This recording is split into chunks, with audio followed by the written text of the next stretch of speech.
नमस्कार. अधिक मास महिन्यामध्ये दीपदान अजूनही केले नसेल तर सोमवती अमावस्येच्या दिवशी 33 पिठाचे दिवे बनवून दीपदान करा. कारण अमावस्येला दीपदान करण्याला अधिक महत्त्व आहे आणि विशेष मानले जाते.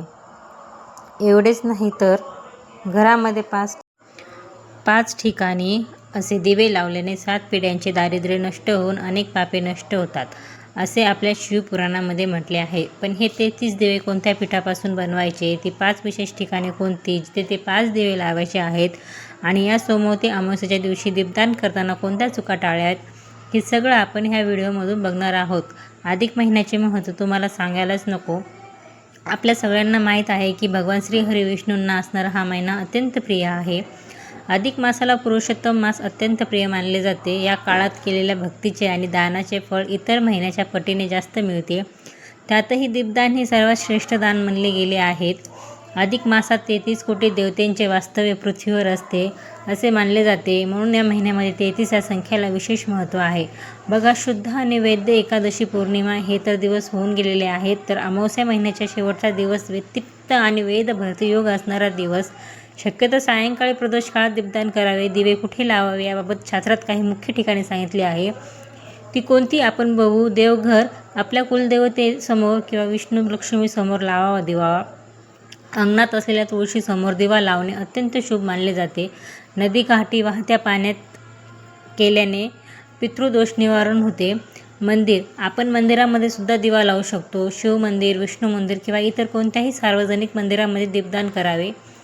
पिंपळाच्या झाडाखाली तिथे दीपदान केल्याने सर्व देवांचा आशीर्वाद मिळतो. 15 जून रोजी सोमवती अमावस्या आलेली आहे. जेव्हा अमावस्या तिथी ही सोमवारी येते तेव्हा तिला सोमवती अमावस्या म्हणतात.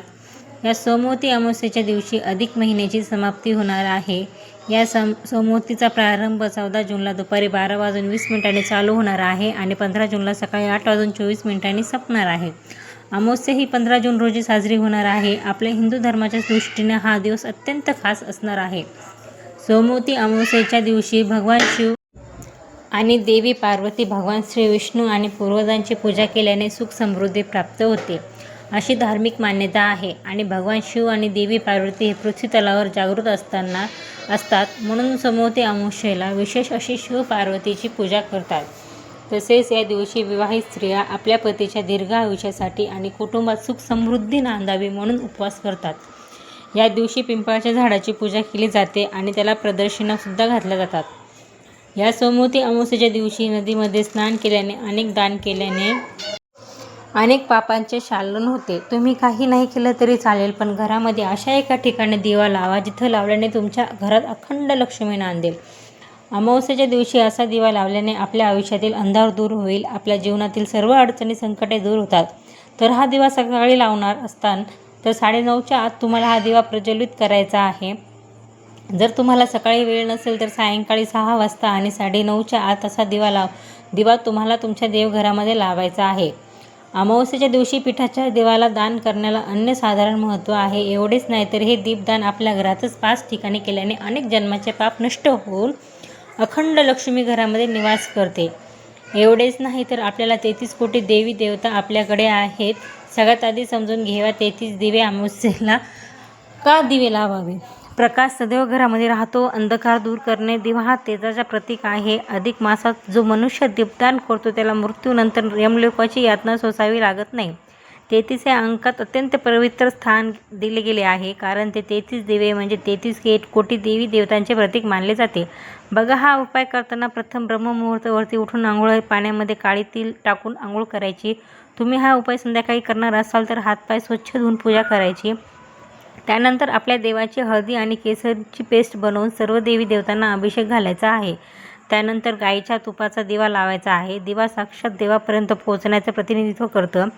आता हे 33 दिवे कसे करायचे आहेत तर पिठाचे करायचे आहेत. त्यामध्ये थोडे तूप किंवा तेल आणि गूळ टाकायचे आहेत. त्यामध्ये चिमूटभर हळद, त्यामध्ये 5 किंवा 7 काळी मिरी एकदम बारीक पूड करून त्यामध्ये टाकायचे आहेत. त्यानंतर काळे तीळ चिमूटभर टाकून चांगले मळून घ्यायचे आहेत. त्या मळलेल्या पिठापासून 33 बारीक दिवे तयार करून घ्यायचे आहेत. ते दिवे बनवत असताना मनामध्ये सकारात्मकता असावी. ओम नमः शिवाय किंवा ओम नमो भगवते वासुदेवाय नमः, नाहीतर मोबाईलमध्ये शांत आवाजामध्ये काल भैरव अष्टलक्ष्मी मंत्र लावा. त्यानंतर प्रत्येक दिव्यामध्ये दुहेरी कापसाची वात लावायची आहे. त्यामध्ये शुद्ध गाईचे तूप टाकायचे. तिळाचे तेल टाकलं तरीही चालेल.